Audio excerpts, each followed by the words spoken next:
So there was that, so that was like fall of '89 that we were signed to Geffen, and we started working on the Dear 23, the first Geffen album in like March of 1990. So when you're writing the songs for Failure and for Dear 23 and even beyond, is the writing a collaborative part, or are you guys coming in with your own parts and fleshing them out together after you've already written it? It's more like that, okay, all the way through, except that because we lived together through the making of Dear 23 and everything post Failure. I mean, when Failure was Failure came out in April of '88. We played our first gig in May. Pretty sure that by June, John and I were living in Seattle in the same house, the house where the bass player Rick and the drummer Rick Roberts and Mike Musburger had been living when I, connected with them. Okay. They're living in a house a block up from where I was living. Rick and Mike said, "Hey, there's a room in our house opening. You want it?" And I was like, "Yeah, let's do that." So we had our practice place in that house. And then Mike moved out to live somewhere else. And Mike said, "Hey, John, do you want to take my room?" So John moved down and he got another record store gig in Seattle and blah, blah, blah. So we basically practiced and lived, 10 feet from each other. The basement of the house is where my room and John's room was, and the practice place was basically in the middle of that. Okay. We were, there was a lot more flow between our songwriting in that moment. So before that, we were living separately in separate towns even. So our songwriting was very separate. Mm-hmm. During that time we lived together, John couldn't finish something or I couldn't finish something, we'd trade it and you finish it, you write the bridge, you do this, blah, blah, blah. Okay. After that, by the time we're making Dear 23, I already lived in another house, so that was then things went back to being more separate. But I think really when we lived together for a year or so, which is like when almost everything on Dear 23 was written, that things were more fluid. What really got me into the Posies, and the Posies was a band that I knew of, but what really got me interested in you guys was when the Basketball Diaries came out. And the song Coming Right Along was, that song is just, it's a haunting song.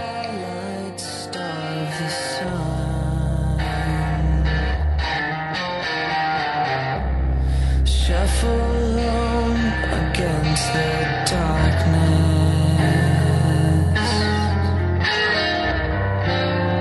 Turn the key and bite your tongue.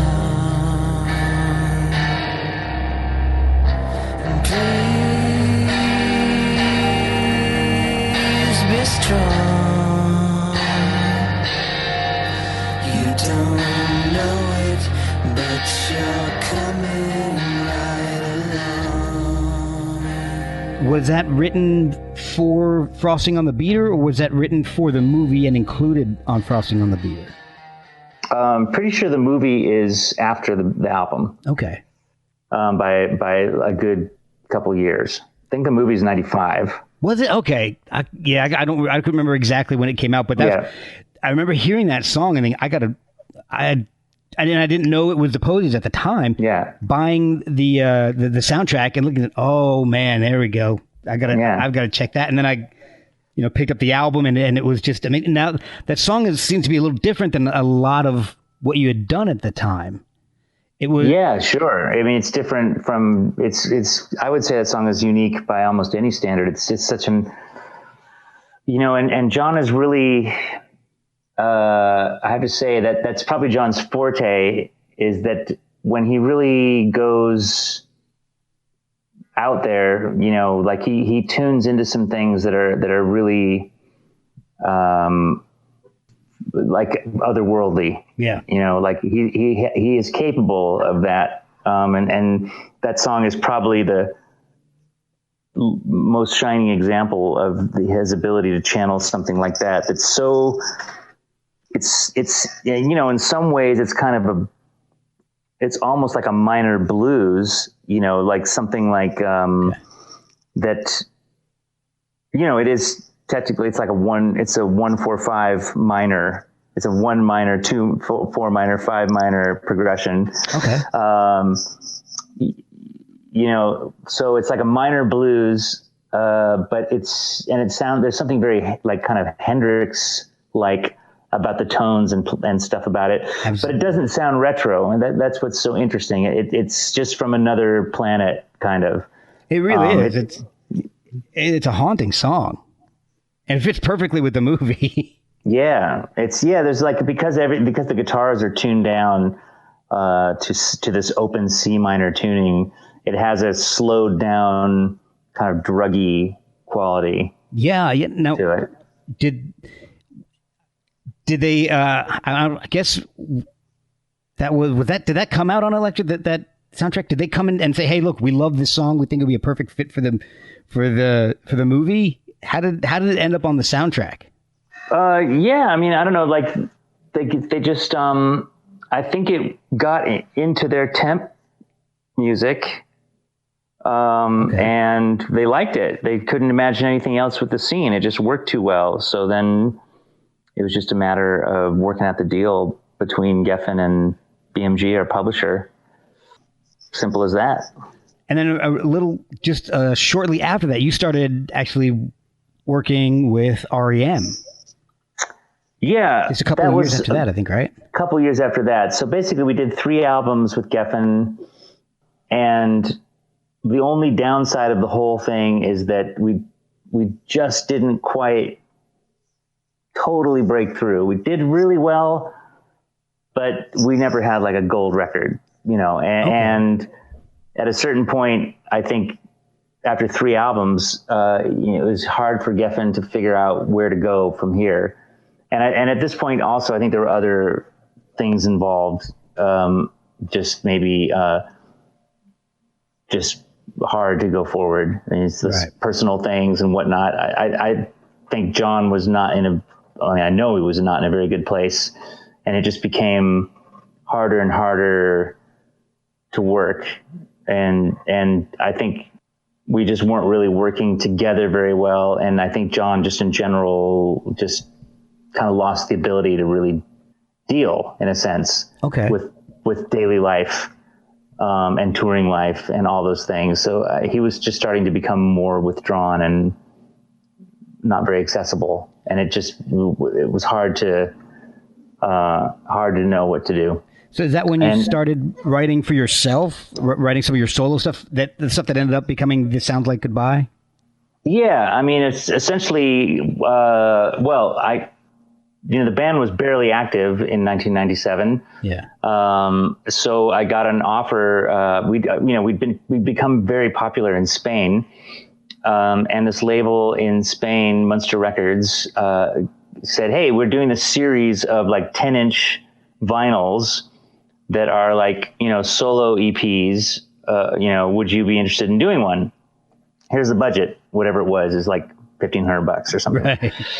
And I was like, "Yeah, sure. Sounds cool. I could happily do that."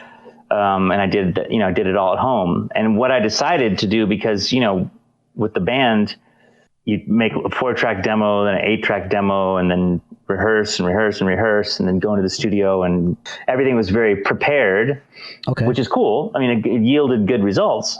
But I wanted to do something more free. And so I made a rule. I just bought an ADAT. So I had an 8-track recording possibility. Okay. So the rule was that I couldn't I had to just press record and play, basically, and then build the song from that, and there could be no going back. Oh, wow. Each track was 1 take. And there's no rehearsing beforehand, maybe a little bit of rehearsing beforehand, like right before, like setting up the sound and getting the levels. Okay. But I had to just improvise the whole thing. Wow. 1 go. Every overdub was 1 go. Oh, wow. And then the I could spend a little time writing the lyrics, but they had to be, one take and that's it. So that, that was just like an exercise that really appealed to me.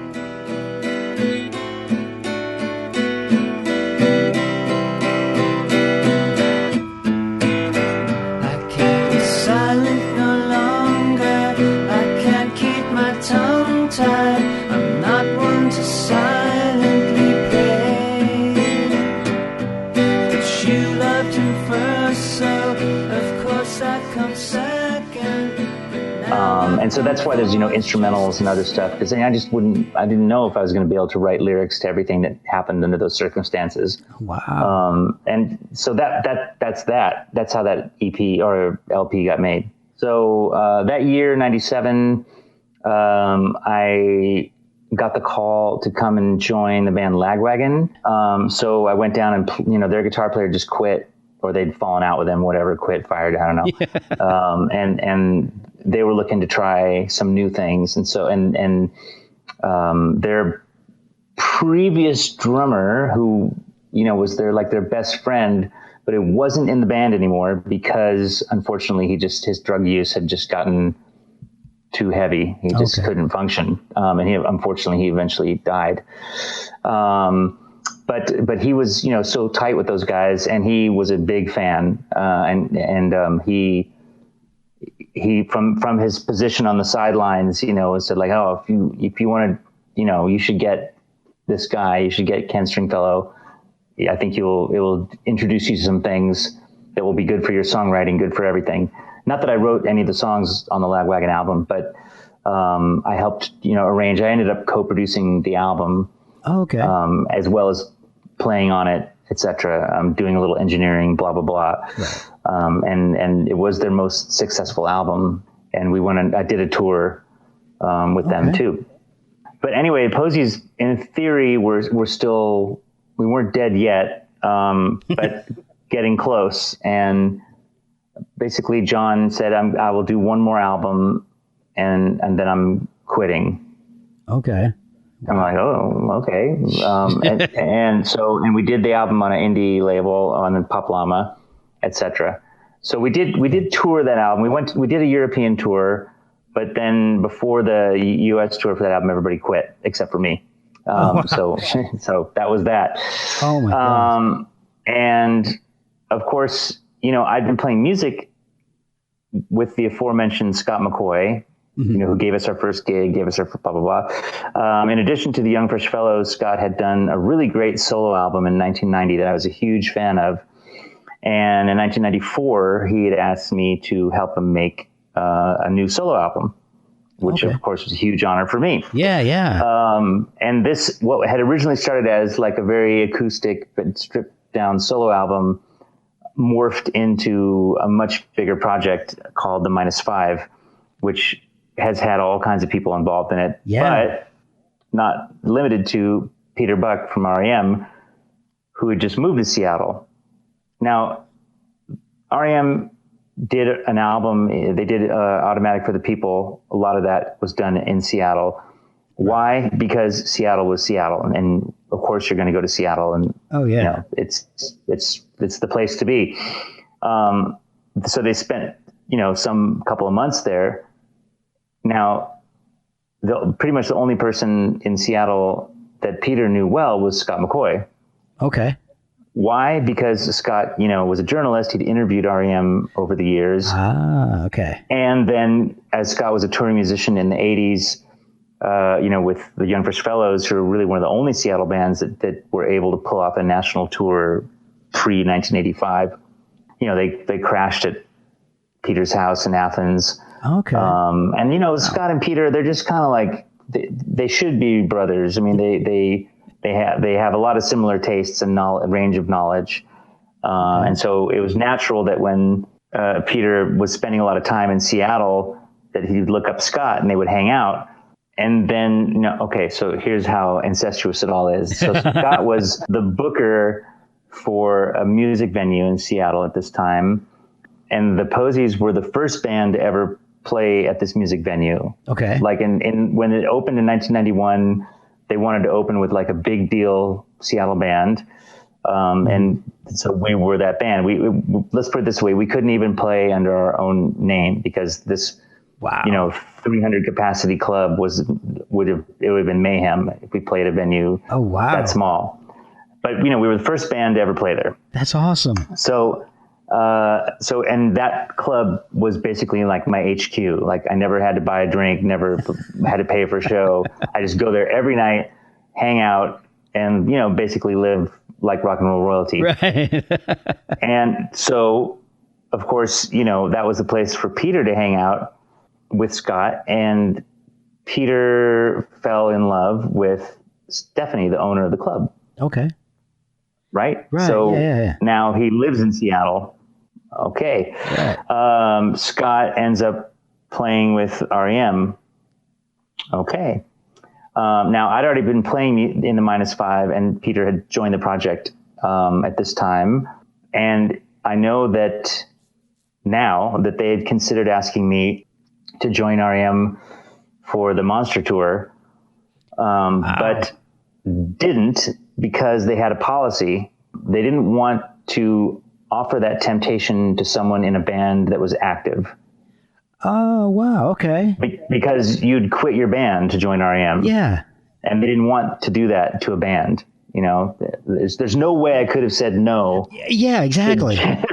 And that would have, there's no way that my band, that would be like a 2-year commitment, blah, blah, blah. Now, so I never knew about this, but that's what I've been told. But anyway, come 1998, Posies are right. announcing our farewell shows, etc. So off I go and join REM. So wow. I think in certain ways, I think John's plan to sabotage things failed spectacularly. But I don't know if it was an actual plan. I think he was just very miserable and didn't know what would make him happy. And I think he made some choices that I don't think, who knows what to say. I think we should have kept going and done a lot of things differently. But had that happened, I never would have joined REM and never would have played with Neil Young and blah, blah, blah, blah. So fuck it. It was the right thing to happen. Yeah, exactly. It worked out well for you. It worked out well for me. And in a way, it worked out well for everybody because it brought my musicianship up and my connections and profile up to where I could, I can come back and serve this band like a manager and a producer and a player with a whole range of experience. I think I bring much more to the picture now than I did pre-hiatus. Right. Okay. And if that hiatus hadn't happened, you have the Posies have come back together and released other albums, and without that happening, there may have been some permanent damage to that relationship. So it's quite possible. It may have been the best thing. It sounds like it was definitely the best thing for everybody all around at that time. Yeah, and anyway, like there's a lot of coulda, shoulda, woulda in life, but I'm definitely grateful for how. If that's the worst thing that could happen is that my band comes to an end, and John wanted to get out of our record deal, so we got out of the record deal, and that, there's like, I'm not sure. Sometimes like there's a emotional component to John that might have, and especially in those days, I think might have not been about clearly thinking through decisions. Mm-hmm. And so I've had to tell him many times, I said, that between the next album advance and the next publishing advance, there was like $1 million coming our way that no, we have to get out of this now, blah, blah, blah. And he's like, yeah, that was probably pretty stupid, actually. Probably. You two sound like brothers. You sound like me and my brother sometimes. Yeah, well, I have to say that you're probably right, but I have to say that we have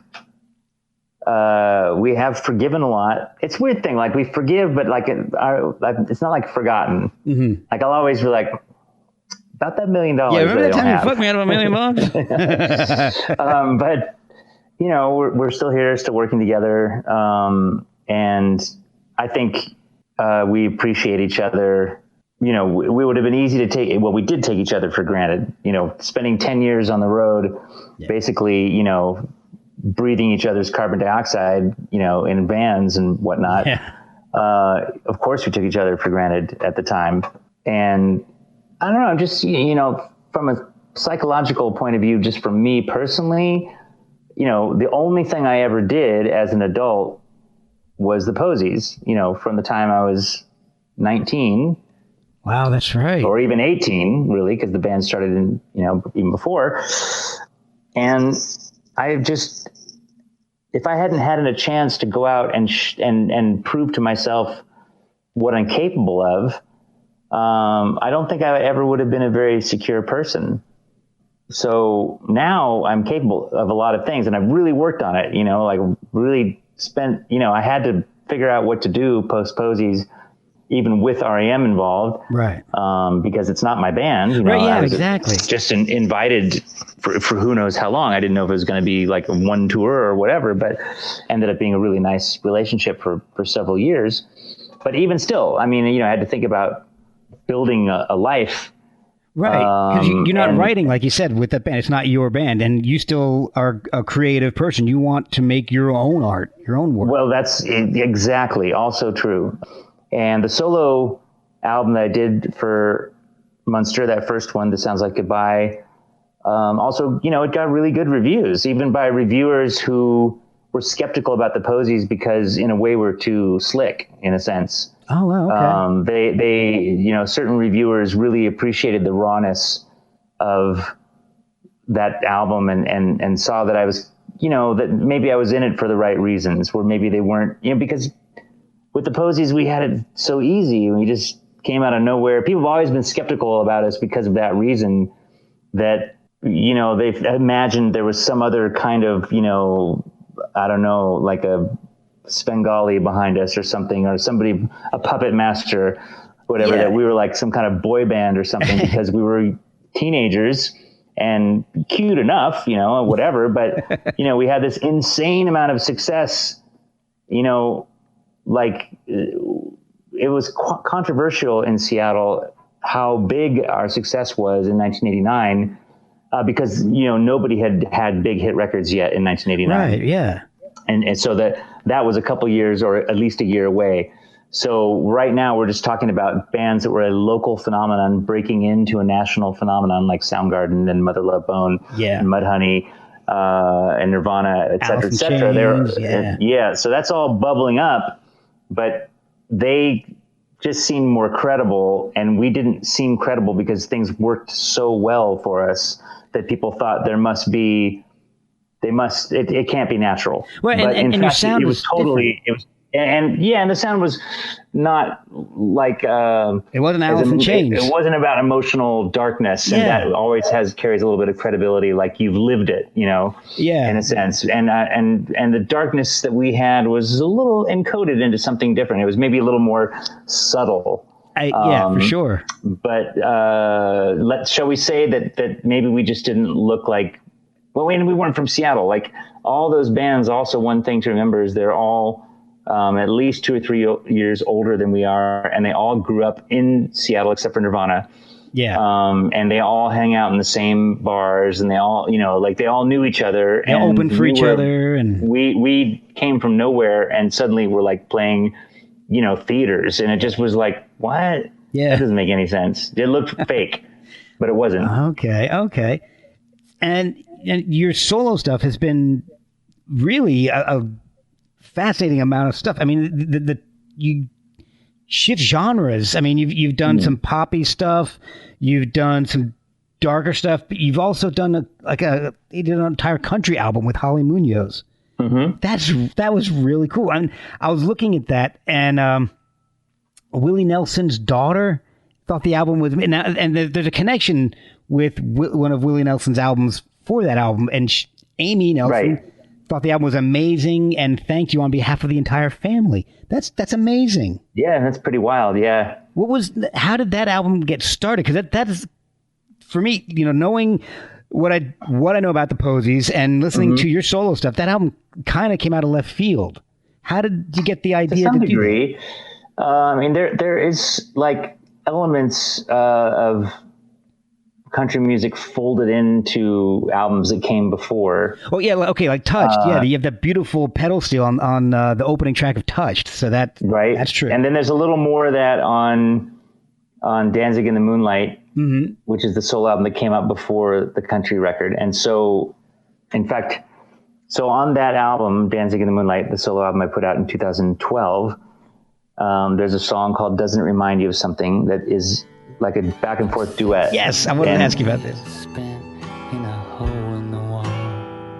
They taught me how life, it just don't miss me that bad. I still cry when I listen to church bells. They have that effect. I thought that ringing might drive me insane. That one too. I cussed your last breath, hell, I begged for your death. So I heard. Worked a little too well. So on the CD and the streaming version of the album, it's Charity Rose Thielen from The Head and the Heart singing with me. Yeah.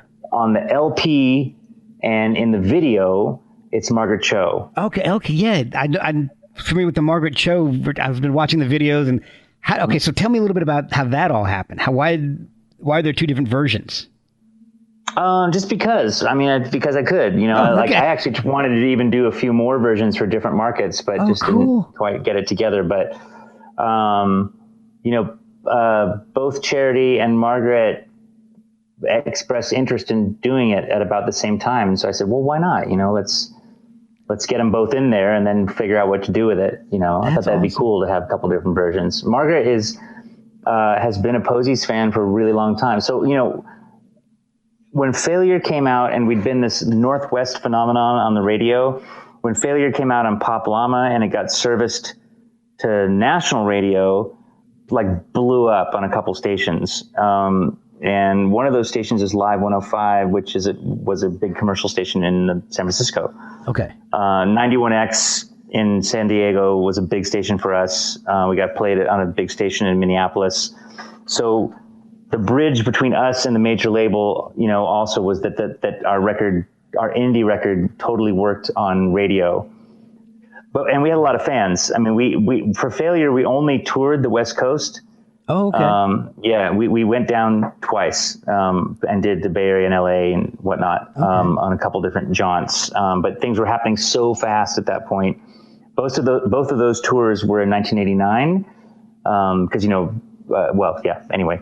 And then we were signed by the second one, and then there was time to make the record, and we just had momentum. Everything was like snowballing really fast. Okay. But so San Francisco was like a big thing for us.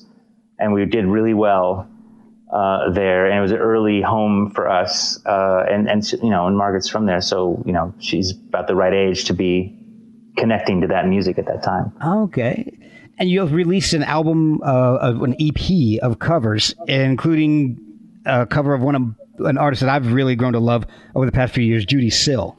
Oh yeah, Crayon Angel.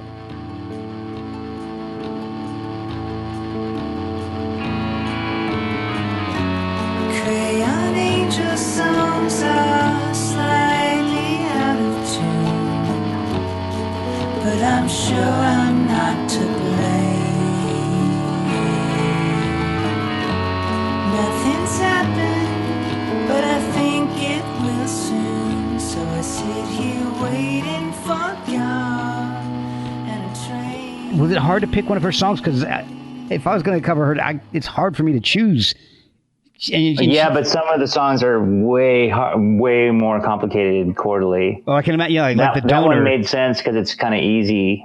I mean, it's a beautiful song and I love it. Yeah. But it's also possible for me to play it. Yeah, that's a good choice. I guess that makes sense. Is there plans for a volume 2 of Sellout cover sessions? No. Oh man, man. I saw volume 1 and I got kind of excited. Right, it's going to keep going. Yeah. Well, it's volume 1 of 1. So when you're writing now, so the Posies have come back and released a few albums since the 98 breakup. When you're writing a song, do you know ahead of time when you're writing if it's going to be something you're going to keep for yourself or if it's going to be something for the Posies? At this point, it's a question of timing. So that it could go either way. I mean, I've kind of the closest parallel I can bring to how I operate now is there was Genesis, right? Right. And then there's Phil Collins. Yep. And by the end of the Genesis trajectory, it's basically Phil Collins. Yeah. Right. Like the singles that come out of the Genesis at the end are basically indistinguishable from Phil Collins' solo singles. Exactly. Like he found a thing that worked for him and that people loved and connected to. And I'm not saying I'm looking back on Phil Collins level hits, but I bring a certain voice, and I think it's something that I don't really separate myself from my songwriting to the point where when I do what I do naturally, it's gonna come through, and that's my voice. So I apply that voice now to the solo thing and to the Posies thing. Maybe. Well, no, actually, I think on this next record that we're working on now, I think it even goes closer because there's some elements of Americana in the stuff that I've written for the new record. Oh, cool.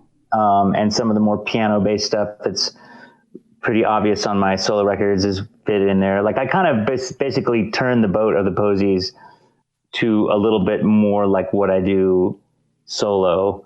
And there's more fluidity between those two worlds because I'm the same guy. I'm basically presenting the same values. Yeah.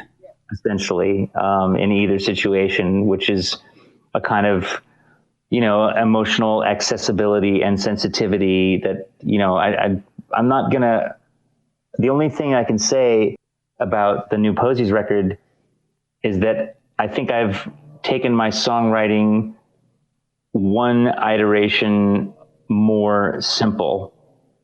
Okay. Which is because I've written so many complicated, obscure things. It was interesting to me this time around to say, like, what if I just said what I wanted to say? Yeah. What if I just told you what I was feeling? Yeah. Like, wouldn't that be interesting? I mean, it's not as dumbed down as you think. In fact, it's not dumbed down at all. And I still have poetry in there that is a little obscure, but there are a couple tunes that just kind of say what they have to say. Mm-hmm. And I think that's cool. I think that is like an intelligent place to go. I mean, at some point, every great artist that we all love and admire is because they spoke to us directly. I mean, Bob Dylan has all kinds of crazy shit that he's written. Yeah. And then he's got Lay Lady Lay. I mean, he's capable of both, and he's capable of just saying something sincere. Yeah. And it works, like it's a matter. I mean, if I was only hiding behind clever wordplay, for me, that seems less mature. It seems less real. Like, okay, stop hiding, maybe. Right. Yeah. So you're being a little more open and honest with the songwriting then. Yeah, I think so. I mean, that's how it feels, Now, you're on tour playing Touched. Are you playing the entire album? Yeah. Oh, wow. Okay. That is the jam. That is awesome. Nobody wants to hear the ravings of a bad drunk. They're afraid to speak their minds and say that you find yourself alone.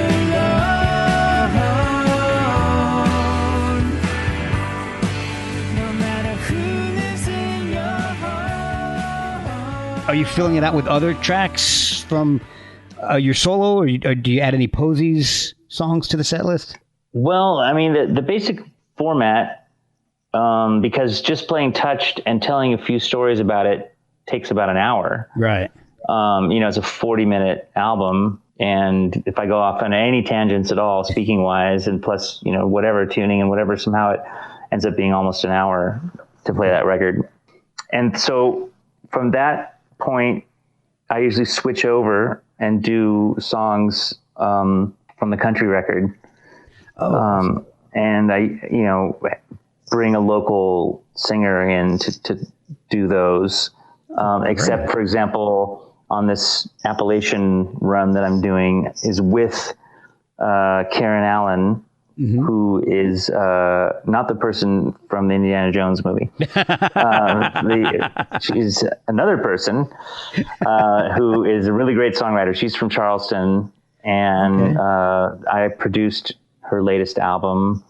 And in fact, this tour with her, that kind of came out of the impetus to do another record. And so we're doing some recording. We have a few days in the middle of the tour where we're working on a new record. Oh, cool. For her, but also doing shows. So she's with me for a few shows that she helped put together. And so she'll do those songs. And because on the Danzig in the Moonlight album, my last solo record, there's also a couple tunes that have female backing vocals.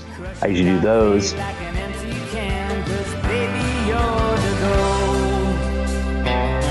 is not still. Time dances round every drain.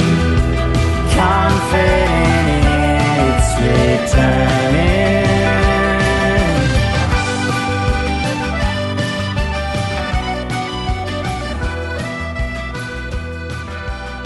Okay. Now we're we're talking about 5 songs there. So we're like 16 songs, which is getting close to the 2-hour mark.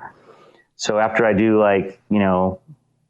random assortment of a couple of Big Star, Posies, other solo tunes, and it quickly gets up to be about a 2-hour show. Oh, wow. That's awesome. Well, I mean, it doesn't get there quickly. It takes 2 hours. You know what I mean? Yeah. It adds up. Okay.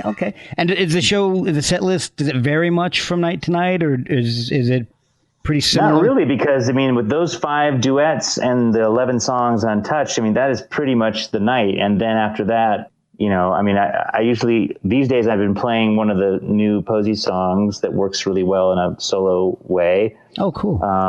And yeah, there's a little bit of variance towards the end.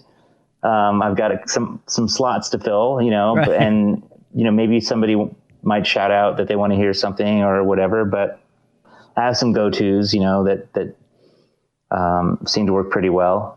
Well, I know it's. But yeah, I mean, like 16 of the songs are kind of set. Okay. Well, when you come to Winchester, I know what songs I'm going to be shouting out. So. Yeah, please. I'll give you a hint. One is "Let Me Do," and the other is "Super Wise." Oh, well, "Super Wise" is one of the songs with female backing vocals. Awesome. So that's easy. That's good. And I'll think of some others that I can throw out there. But I saw, and I'll wrap this up real quick because I know I've kept you for quite a while this evening, but I saw that there was a film that you'd been working on a few years ago. Yeah. Ken. Now, can you tell me a little bit about that, how that started? Yeah, well, I've known this director for a number of years, and she is quite interested in parental stories. Okay. And how those stories, how a lot of what we're looking for in life is stuff that maybe we're trying to get from our parents and things like this. Okay. I think she had, personally speaking, hopefully I'm not putting too much of her info online here, but I think she had a, kind of troublesome relation with her parents at times. And I think that's kind of a central point in her work. She did another film that's about a guy trying to find the dad he never met, etc. Okay. Now, what makes her films interesting is that there are factual elements in her films that mix with that form the basis of a fictional story. In other words, the film is fact and fiction. Like this film where the guy is looking for his real dad or the dad he never met. Mm-hmm. It's true. This actor had never met his father, and his father was, what they call a guest worker from Italy who had spent a short time in Germany and then left and left behind a boy. Okay. And that's all real. So, but then they made but the movie is not a documentary. It's just, but they go on this road trip to kind of maybe find some information about him. Okay. So it's hard to describe because once again, it doesn't really fit into the normal way that it's not a documentary and it's not a purely fictional film. It's kind of like a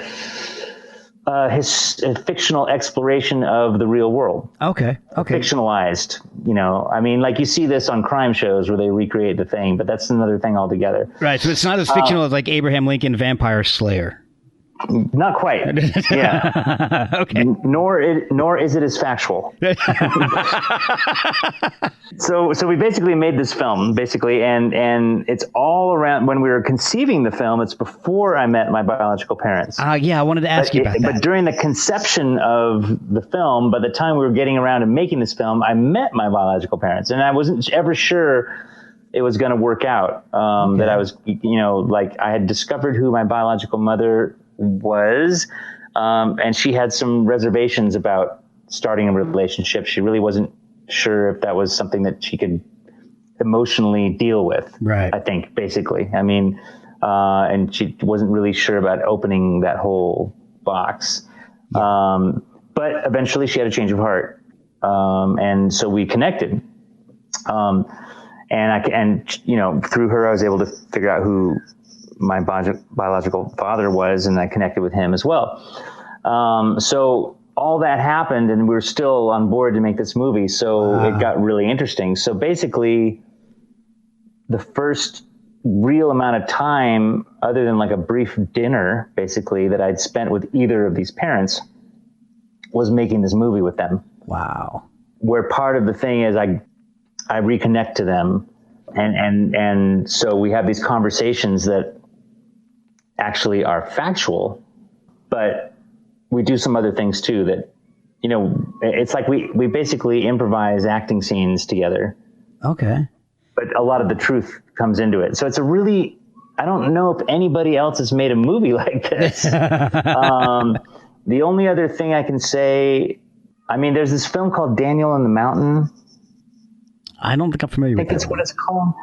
There was a guy who he was, when he basically was in Africa and he did a lot of risky things and he ended up freezing to death because he went on this solo hike on a mountain and he didn't really take very good preparation or precaution and he got lost and he ended up dying on this mountain. Oh, wow. And they made a movie about it with recreating this whole trip, basically, with an actor playing him and an actress playing the girlfriend that joined him for some of the trip and then took off. Okay. But everybody else that they encounter in the recreation of the trip were the actual people that the actual guy encountered. Wow. On the trip. So they're non-actors and they reprised their roles in his life. Oh my God. So really cool idea. So, I mean, in a way, that's the closest thing I can tell you about this film is that the actors in the film are generally people from my real life. Wow. But there's also an actress involved playing somebody who never existed in my real life. Okay. Is it available? No, it's not finished yet. I mean, the film is shot, but it's not edited. Okay. Yeah, I mean, it's in the process of being edited. So hopefully one of these days it'll emerge. Well, it sounds fantastic. My mom was adopted, and years later, she never knew until I was almost a teenager, I would say. And she found out, and she reconnected with her birth mother, but her birth mother would never tell her who her birth father was. Huh. And in fact, it's kind of funny because my mom and my aunt are both adopted. They had the same mothers but different fathers, and they were adopted by the same family. So it's really my family's. It's really interesting, but they neither of them know who their father is. But they both reconnected with their mothers. So and I actually got a chance to meet her a couple of times. So it was really, really interesting. That's when I listened to an interview with you saying that you were adopted. I'm like, okay. And then the movie, I'm like, this is fantastic. I definitely need to know more about this because I definitely would love to watch this. So I will be definitely keeping. I think I have no idea what it'll really look like because basically we shot like easily 100 hours of improvised footage, scenes with me acting with either one of these biological parents, right, and the actress who plays a kind of almost like a near miss love affair. We don't quite make it to love affair status. There's interest, but it would just, I've got the me that I am in the film, the character that I am, is like an alternate universe me, someone who was never as successful and never as lucky, and never, someone who's got more doubts and has had less reward in a sense. So he's much less fulfilled. Wow. Okay. Much more lost. That's the point we're starting from. And just, basically the film is starting with this shit is just not working. Yeah. Basically, I'm driving this old piece of shit car and I'm playing to nobody. I'm not, it's not working out with my girlfriend and everything's just kind of going to shit. And in a way, meeting this girl, who appears at one of my shows is like a sign that things are not working also, because I don't really connect with her. I kind of blow it in this sense. I'm not too unstable in a sense. And I suppose that what happens is, not that we shot in this order, but I'm just picturing what could work is that, and I don't really know what the film will be because I just did the thing. Right. But that, I reconnect with my birth parents and start to get a little more grounding. And I reconnect with my son, who I have a son who was born when I was a teenager. Okay. I'm the product of teenage parents and I was a teenage parent. Wow. And my son wasn't given up for adoption. I mean, he just stayed with his mom, but I mean, so we've always had a relationship. But it's like, it's as I think in the film, it would be as if we connected from further out, but okay. Yeah. This kind of thing. So all of that kind of brings me back to earth. I don't even know if I end up fulfilled or not by the end, but in theory, the trajectory should be, like this logarithmic curve, right. But I don't know. So last thing before I let you go, what is the status on a new Posies album? Yeah, well, so I'm here in LA this week to work on that record. Basically, I'm hoping that this week basically finishes it. Awesome. I think we're pretty close, and I think if we work hard this week, we could finish it. We have our mixer set aside for March. Okay. So he's available, and we've all agreed that beginning of March, which is really not far away. No. And once this week is done here, I mean, I've only got a couple days that I can do anything else. So I pretty much have to finish all my shit this week. Right. You got a tour to do. Yeah. So I got to get it done. Is there a possible window of release, like a late end of the year, early next year? Yeah, I mean, it's about as specific as that, because until I've shopped it, until I've talked to, all the labels I want to talk to with something that I can play them, it's pretty much impossible to say. Okay. I mean, I think, if the record is done in March, it's not impossible for us to get it out this year. Okay. It just sort of depends on the release schedule of the label we end up working with, but it's not impossible. And, but I think like booking a really good solid tour for this year is a little bit of a stretch. So I would think that we'd really start working like hard in 2021. Okay. But you never know. We might do some shit. I don't know. Well, I want to, we've always kind of been a little too cavalier or running late, or there's always something with our records in recent years because, we're not on the normal schedule that bands are on. We're like on again, off again, we do other projects and blah, blah, blah. So yeah, exactly. There's been a lot of less than ideal circumstances. And I really am holding on. We have no reason to rush the release of this album. Right. And we have no reason to force ourselves into booking a tour prematurely. And I'm going to keep it that way. I don't care if it's another year before this record comes out. I really don't, because it'll still be relevant. And I would much rather have a good setup and do everything, make sure the cover looks good. We've got videos in place and all the shit so that it all fires the way it should be. And so that's kind of where things are at. Oh, well, that's fantastic. And thank you so much for spending so much time with me, man. I really do appreciate everything tonight. Yeah, my pleasure. I'm glad I had the window to do it.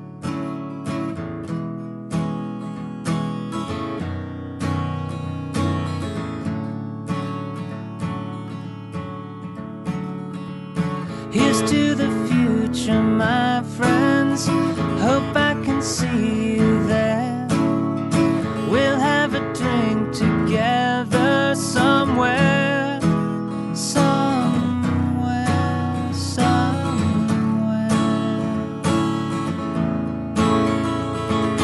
Here's to the future, darlings. Whatever may come to pass, I send you with my good grace.